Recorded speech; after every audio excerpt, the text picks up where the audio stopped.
Hi guys, welcome to Andaaz. Today's episode is going to expand your mind and blow you away. Here at Andaaz, we believe in nourishing the mind, the body, and the soul.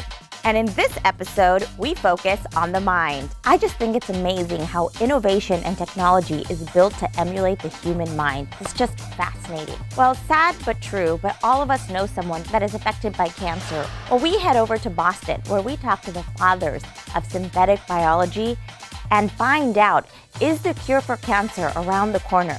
Can we prevent diseases? And can we make a glow-in-the-dark cat? Well, let's go check it out.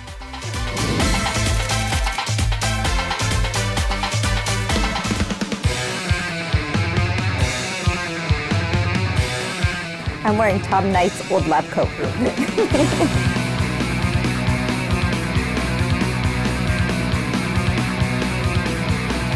Hi Andrew, welcome to the show.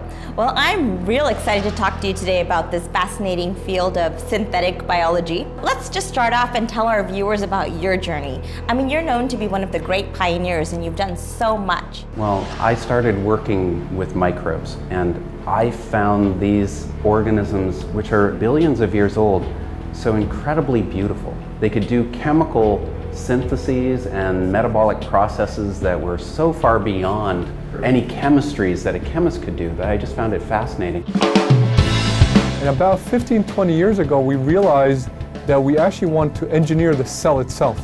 So just like you can program a computer, just like you can build a robot, just like you can build a car, those are things that you engineer for some particular functions. We realized that we can do actually the same thing with a cell. Instead of studying the natural world, learning about it, why don't we just go and redesign it? You know, how can we actually rebuild, redesign the world all around us? You know, and biology is this incredibly amazing substrate, right? It's the only kind of scientific substrate that can actually self-replicate, that can make exact copies of itself. Just like you can program an iTouch iPad, you know, they get smaller and smaller.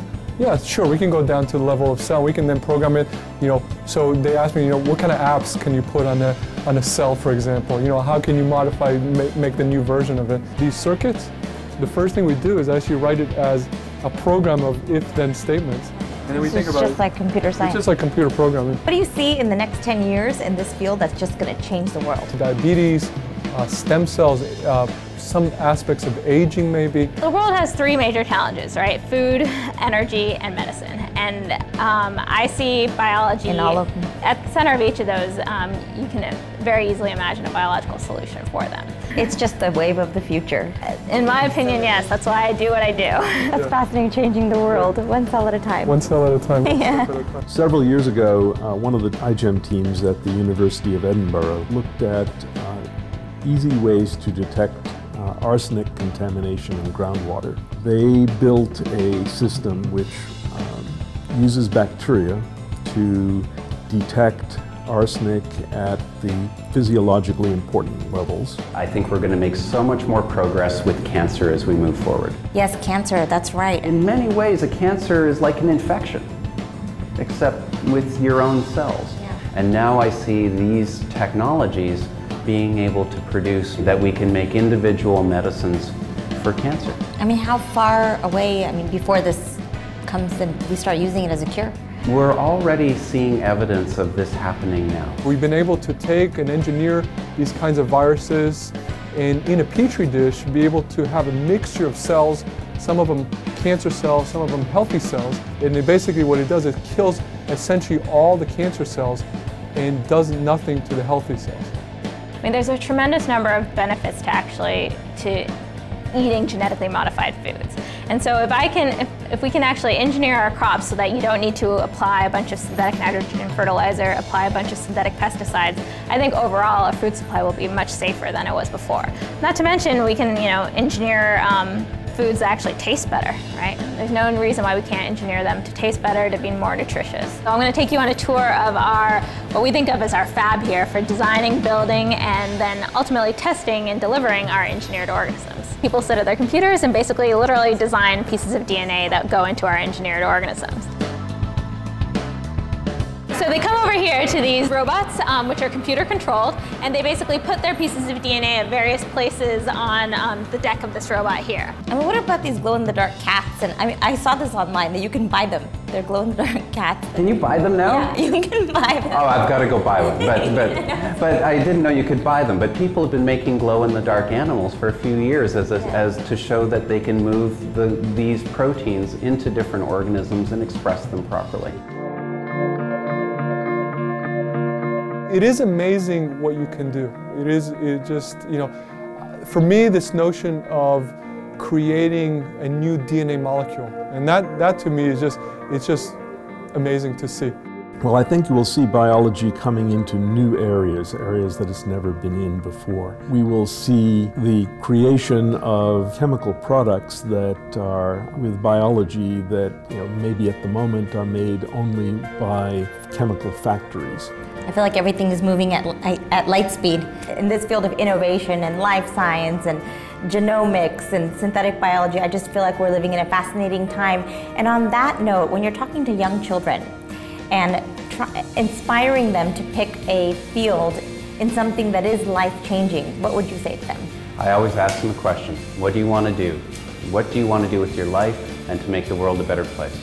Go and learn as much as you can about as many different subjects as you can. It's a long journey, but it's going to be the way in which you will be able to contribute the most. Kids today are so aware of things like sustainability, about how we're polluting the earth and how slow it is to make a new drug. They're aware of this already. And what you usually find is they just say, I want to go and do this now.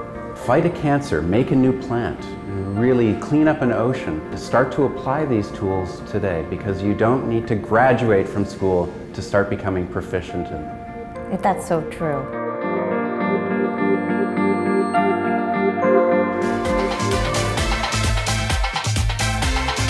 I loved going to Boston and hanging out with all of those brilliant scientists. Genetic engineering is definitely solving some of the world's greatest challenges.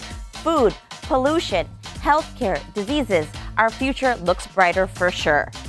And for those of you that don't want to wait for biotechnology to alter your cells to improve weight loss, Jay Piatek is going to give us his weight loss Mythbuster of the week.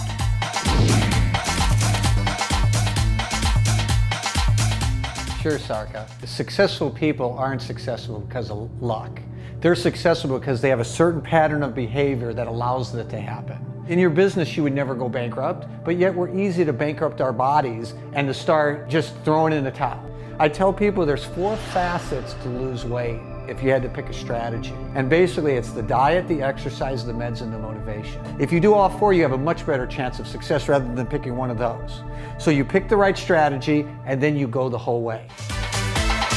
Andaaz, brought to you by Basic Ayurveda, your source for Ayurvedic juices. Piatek Institute, the art of medicine, the science of weight loss.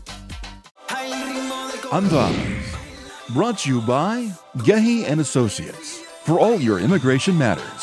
Silk threads, the name says it all. Thank you, Jay. What if we could take bacteria or living organisms and grow furniture and automobiles from it? Imagine the abundance in this world. And did you know that you can actually print and come out with a 3D object these days? Well, we're going to talk to Autodesk in San Francisco that creates the design behind all of this innovation. Let's go check it out.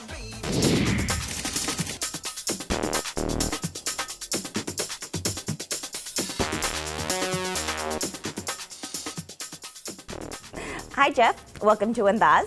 Thank you so much for having me today. Of course. You know, it's so great to be here at Autodesk, and I just love walking around. I feel like a kid in an innovation candy store, literally. So let's just start right off by talking about your background. Tell me a little bit about how you got into this and what do you do? So my role at the company is the Chief Technology Officer.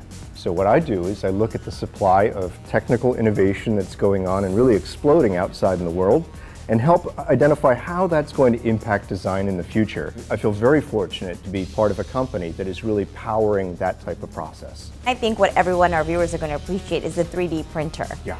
So tell us about that and how you see it being used in the future going forward, and how are they using it now? You know, I think one of the things that's really interesting about the design process in general is that most of us are the receivers of design that's been done by somebody else. 3D printing is going to change that pretty dramatically, because for the first time we'll have the power as just ordinary people to create things, you know, literally that we made ourselves. So if you had that experience when you were a kid of putting together Legos or the Erector set or the Tinker Toys or modeling with clay or drawing something, now you have the capability to do that at an even more complex level and make even more sort of amazing things. So one of the things that's most interesting about 3D printing is that, number one, it can print incredibly complicated objects just as easily as a blob of material. The printer just doesn't care. But what's even more remarkable is that these objects, when they come out of the printer, will already work. There's no assembly required. These things just function right out of the box, so to speak. Once they're completed in software, just as you today go file print and expect a page to come out of your inkjet printer or laser writer, in a 3D printer, they come out ready to go.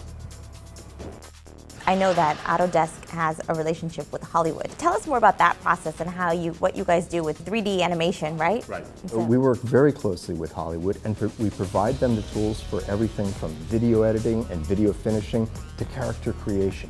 James Cameron uses our tools to create 9-foot-tall blue people on a planet full of floating mountains. That storytelling, that transportation into how the world could be, a real world or an imaginary world, those are the tools that we bring to designers everywhere.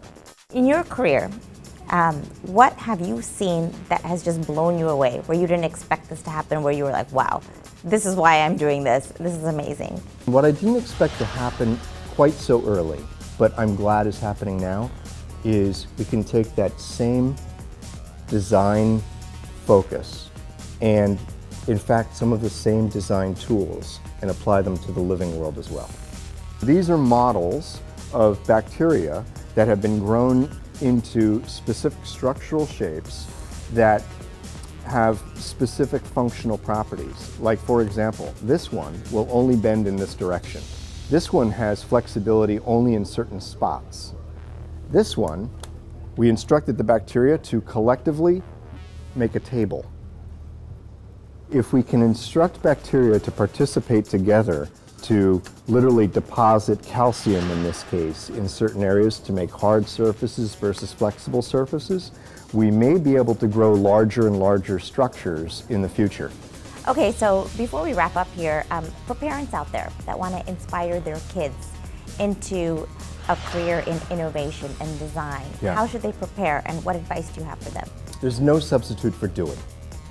So if you have an idea, get it out there and make it. And then make another one, and then make another one, and then make another one. I think that iterative process is hugely important. I was taught this phrase that I think is really valuable. Propose as if you are right. Listen as if you were wrong. And I think that's a really great guide. Yeah. And I would, as a parent myself, it's what I hope my children learn to adopt. Wow. That was a good note to end on. Some good advice to our viewers. Well, thank you so much, Jeff. We had so much fun with you at the Autodesk Gallery. And for all you parents out there, I strongly suggest you take your kids on a tour. Exposing them to all of this innovation and technology can only lead to expanding their minds. And speaking of minds, innovator Naveen Jain gives us his inspirational tip of the week.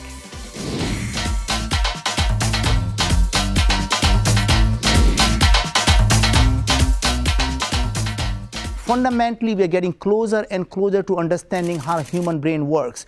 And the more we know about it, I think we'll be able to change education. We'll be able to find cure to many of the diseases, and we're going to start to find the root cause of why people behave in a certain way. We'll be able to think. Our computers are going to be able to think like human beings. They're going to start doing things like human beings. And one day, our memories and our experiences can easily be transferred to a device that's going to just act like us.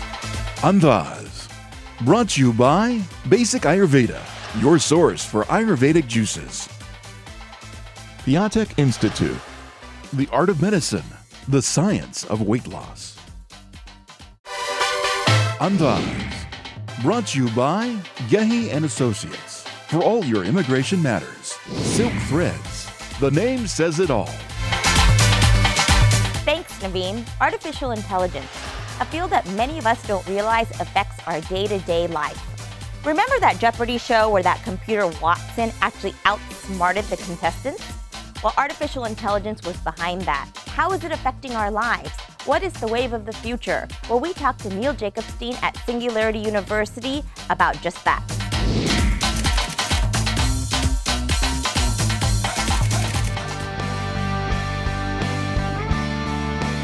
Hi, Neil Jacobstein. Welcome to Andaaz.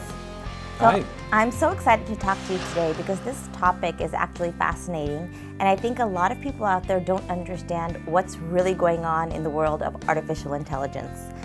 So why do you think people underestimate the power of AI?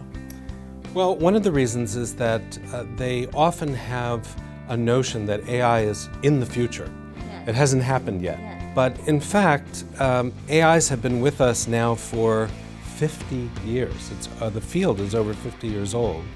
And they have performed a wild variety of different tasks, from playing a very credible game of checkers to beating the world champion in chess in 1997, to recently beating the 2 world champions in Jeopardy. The film Gigi gave him his signature song, Thank Heaven for Little Girls.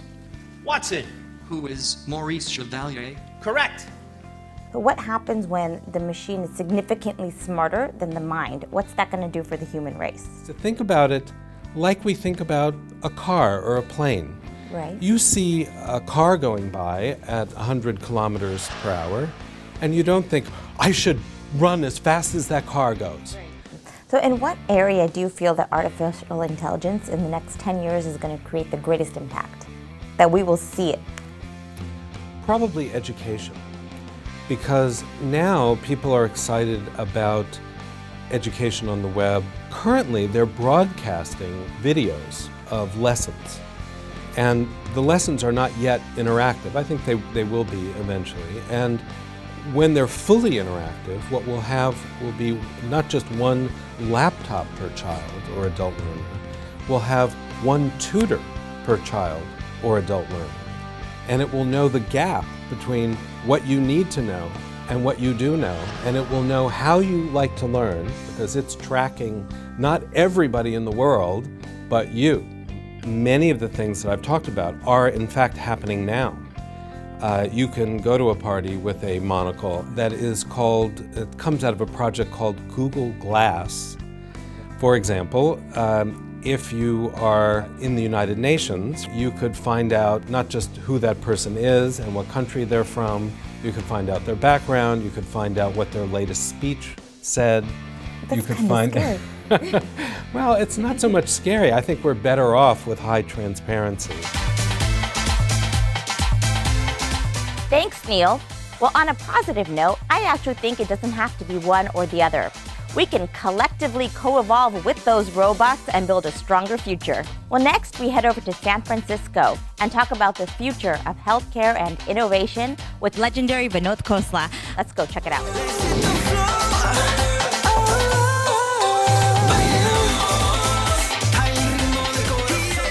Hi, Vinod. Welcome.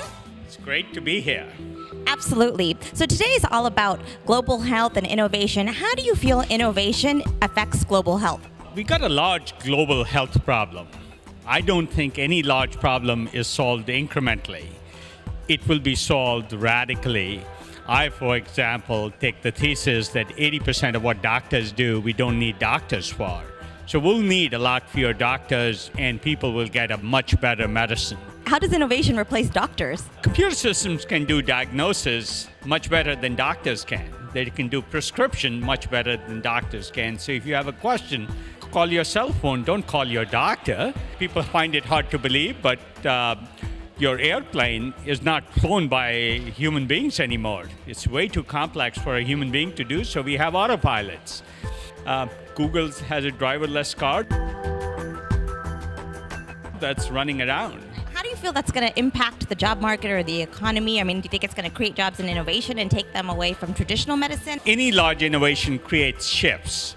It almost always increases the number of opportunities, but it does cause shifts, and shifts are uncomfortable for people. Do you think there's a downside to the way technology and innovation are affecting global health, or is it all positive? What are your thoughts? You know, in an election, like President Obama's recently, he didn't win every state. You have some things that are better, some things that are worse. But on the whole, things will be substantially better. You know, these outcomes are very hard to predict. Timelines are very hard to predict. And to know how it will happen and what it will look and feel like when it's done is very hard to tell. You know, you look at an iPhone today and you couldn't imagine the old phone looking like the iPhone or doing things like the iPhone does. You know, you thought it was for talking. Absolutely. So what do you think the one thing that you can say that innovation is just 100% going to change? I think the first place innovation will make a huge difference is for all the people who have no access to a doctor. So if you're in a rural village in India, you have no access and you'll be much better off. But it won't happen tomorrow. It'll probably take a decade or longer. But we'll start to see symptoms of it happening soon. Thank you so much. Thanks a lot. Our future definitely does look brighter. But on another note, we've been hearing about a lot of tragedies around the world. I mean, mass killings in high school, gang rapes in India. I mean, all of this just saddens my heart. Here at Andaaz, we want to stand behind a cause, and the cause we chose to support was anti-violence with the art of living. We want to work together as a community to spread love and peace around the world. So go to our website and get more information on how you can join us in this cause. Well, I hope you all enjoyed our show today. I sure did, and I look forward to a bright and abundant future. And remember to like us on Facebook, and you can win great prizes every week. And we'll see you next week here on Andaaz with more inspirational stories and great guests. Before we wrap up, we love supporting the community here on Andaaz and feel that children are our leaders of the future. And public speaking and getting your child to build their confidence is very important. So we had a competition here with Genius Kids, and the first place winner is going to blow you away. I mean, he got up there and talked like he was the President of the United States.